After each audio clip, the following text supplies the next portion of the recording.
Welcome to day 26 of walking the Hexatetraglyph. My name's Colin, and if you're new here, I do recommend you go back and watch the first video in this series. I cover most of the basics there. In short, we're using this oracle board that I designed. It's kind of like a labyrinth or a map. It represents all the symbols of the I Ching, and we've been traveling across it. You start at the center, and each day you move outwards along these branching pathways. Eventually you reach, on day 27, one of 64 endpoints. Each endpoint is a hexagram of the I Ching. So there's a very logical and organized setup of the I Ching here on this board. And the way that you make choices, the way that you categorize and work with astrological choices guides your path. There's a little bit of chance, there's a little bit of synchronicity, and there's a little bit of choice here. The goal is that you learn about yourself, you learn about your situation, your conditions. It's a path of individuation. It's a totally different way of casting an I Ching hexagram. And because it's like a pilgrimage, at the final endpoint, you reach the oracle, and it's a culmination of everything.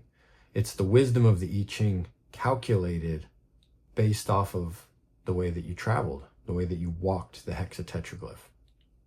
So we moved down pathway 1, which was a yin movement, left on pathway 2, which was a yin movement, up on pathway 3, which was a yang movement. And we ended up with our first trigram, our lower trigram of mountain. Yin, yin, yang, that's mountain. Now we've moved left, and today we're finding out how our final 5th line is going to turn out. So we're going to just count up these cards here. If none of this is making sense yet, just please go back and watch the first video in the series, and you'll start to catch on, because we're about finished here. This is our final day working with tarot cards. We're just going to see how many cards we had up here on the yang corner and how many we had down here on the yin. Well, we have 3 in each, so we have a tie. Just going to discard those. And Jupiter, which we placed here in the center on the first day, will act as our tiebreaker. Won't be the first time. Jupiter broke a tie once before, so it's been quite powerful in determining the lines of our hexagram. Jupiter in Cancer, we determined was yin on our first day. It was the yin planet that we were working with, or that we actually chose not to work with.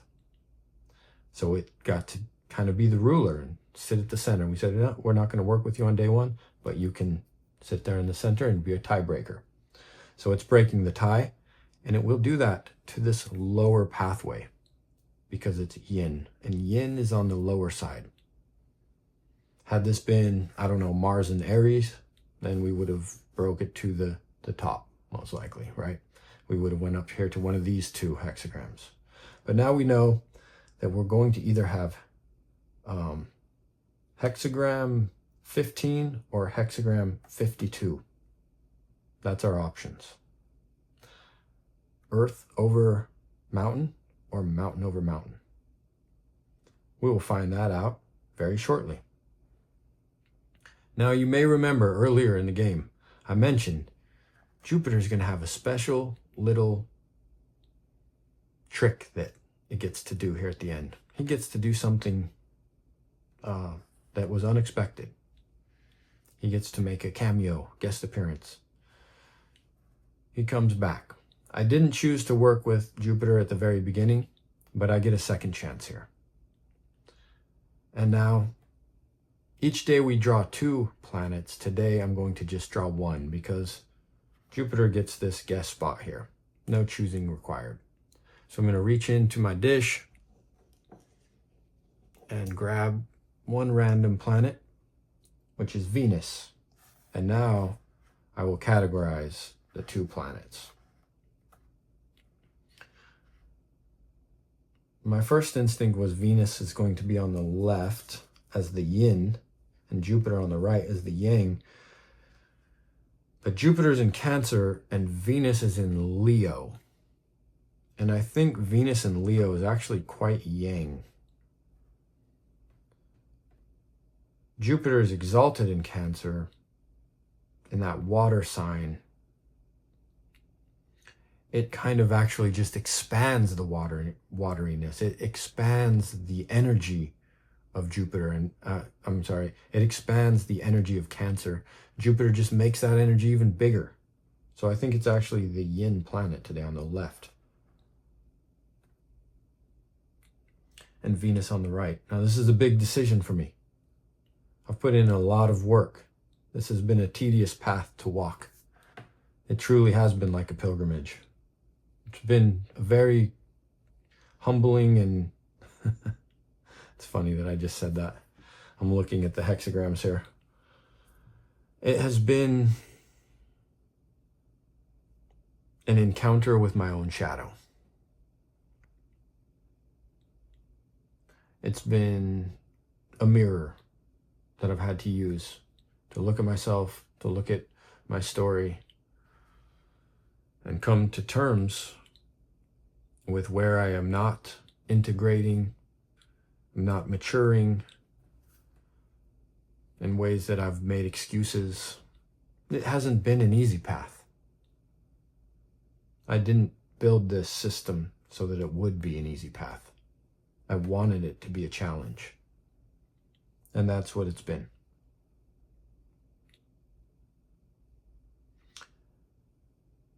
I think I will choose to work with Jupiter. I'm grateful that I get to work with Jupiter. I am a Cancer sun. This is a benefic planet. This is a blessing, you could say.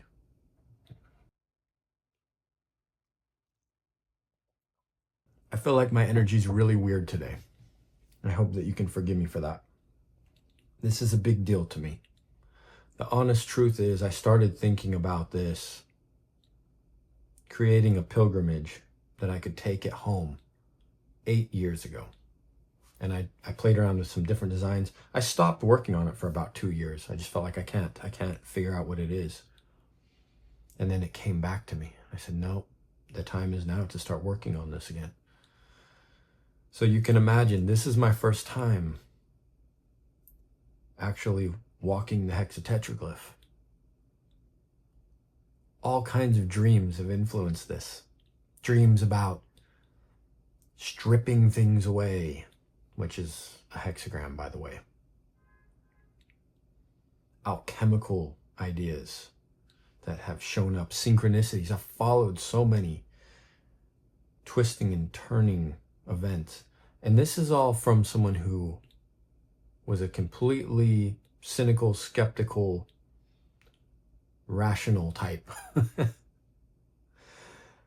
But I decided to open my mind and follow little signs until here I am, completing the pathway that came from all of this irrational material. And I look at it and I find it beautiful and I'm grateful. I'm feeling completely overwhelmed with gratitude right now. I am having some sort of like spiritual moment right now, right here on camera. I feel Jupiter. I feel that in my bones.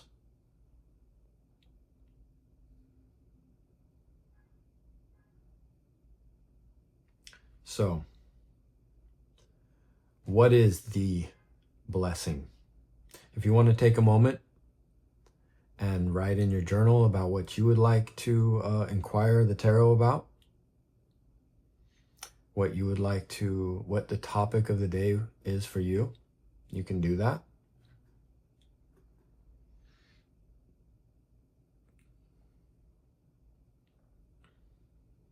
For me, I want to know what the takeaway is here. If Jupiter in Cancer is here, I'm asking for some illumination on how this process can be a blessing in my life. In fact, let's take this book out, Carol Taylor, Astrology, and just look at Jupiter. We haven't even read about Jupiter. Let's just get a couple keywords. Good fortune, blessing, enthusiasm, confidence, hubris, ethics, morals, possibilities, horizons, abundance, opportunities. In Cancer, joy comes from feeling safe in your group, held together by your generous caretaking. Faith is likely to rest on principles of tradition. I think walking, I knock that Buddha down every time. I think walking on a path like a pilgrim is traditional. Going to a holy site, which is to inquire with the I Ching, an oracle. It is giving total respect to that oracle. I don't really like when people use the I Ching and say, what should I eat for lunch? I don't like that stuff. It takes the sacred feeling out of it. It's not for me. If someone else wants to do it, that's up to them. But I wanted to design something where you have a sacred moment with the I Ching. It's not some quick dopamine rush that you forget about 2 seconds later.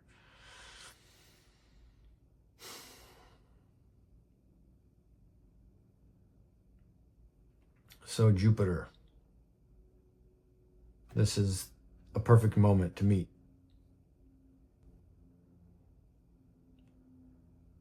Is there an opportunity that will come out of this? Is there a blessing?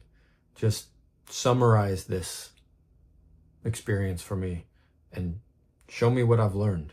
Show me what I take out of this. What are my tools? What are the blessings? I don't know what these 3 cards are. I have a little bit of a guess, but I'm probably wrong because I have terrible memory.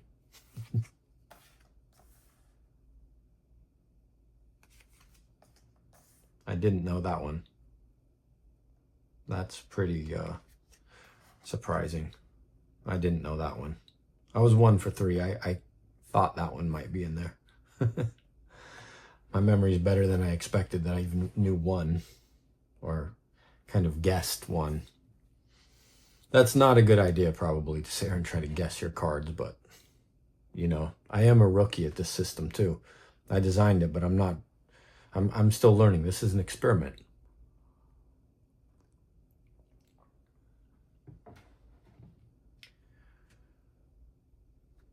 This is a story of the path.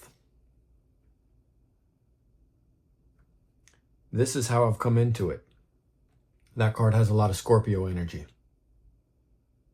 Scorpio survives. There's still 2 cups there that are up. The other ones are knocked over and the blood red wine is spilled. But like that scorpion, he's there, huddled down with his shell, getting through the difficult time. This has been an underworld journey for me in a catabasis.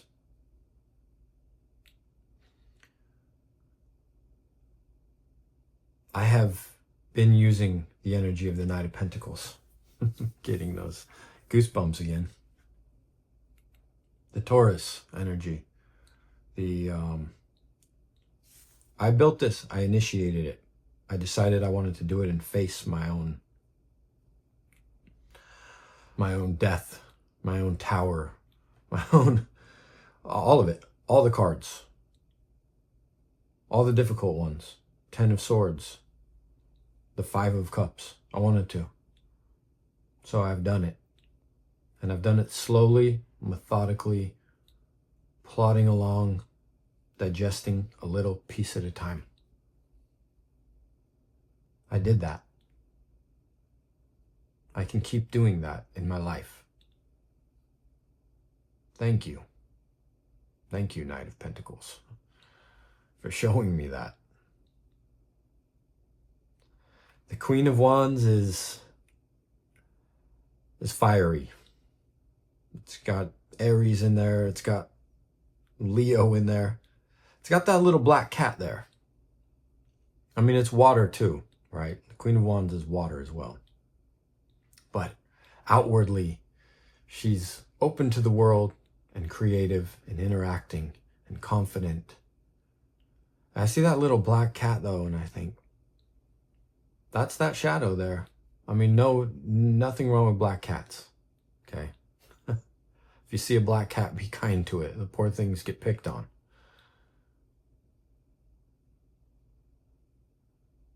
I do have a little black poodle. It's about that big. Kind of reminds me of my dog. The little companion that understands those hard times you've been through. They're there. But it's a choice to still be bold, to still be open. That's something for me to focus on for the future. There is a story here, an absolutely beautiful story here. A summary, a gift, a blessing. I'm trying to be as vulnerable as I can. You probably noticed I was quite nervous to get into this. I don't know if you could tell. Sometimes people don't read me very well, but I'm absolutely relieved. I'm overjoyed.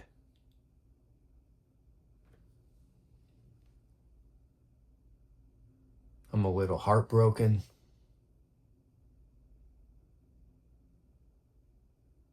I'm grateful for anyone who joined me, took interest in this. It's all been totally authentic.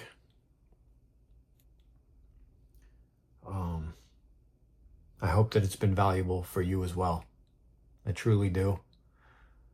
I hope that you're getting some great messages out of your own way of interpreting and using the tarot deck. I've seen a lot of synchronicity. I have had a numinous experience. I do believe this is good for individuation. I hope it makes me a better person. I hope that I can use these messages to love the people who I do love in a more mature way, including myself. I hope that I can offer some of that Queen of Wands for people, that I can push forward like the Knight of Pentacles, and that I don't forget the lessons that I learned from those spilled cups, and I can remember I still have something left to live for. I know that's pretty dark, but that's the story of some people, you know? And this is actually very refreshing. I hope that a lot of people can forgive me as I plod forward and work on this process. It's not over yet, but at least I do have more clear vision. I'm going to keep that Queen of Wands on the top of the deck. We've seen every card in the deck now. And isn't that interesting? The last card that we look at right there is the Queen of Wands. Beautiful. 3 cards a day for 26 days, 78 cards. Tomorrow we will move to hexagram 15. A truly wonderful hexagram. But we'll talk about that tomorrow. You can see Jupiter was on the center the whole time, and now it's on the destination. Earth over mountain. Tomorrow I'll read out of the I Ching, and that will conclude this 27 days. The moon will be back to where it started from, one full cycle through the zodiac. Thanks again for joining me. It's been an absolute pleasure to share this. I hope you have a good night, and we'll talk to you tomorrow.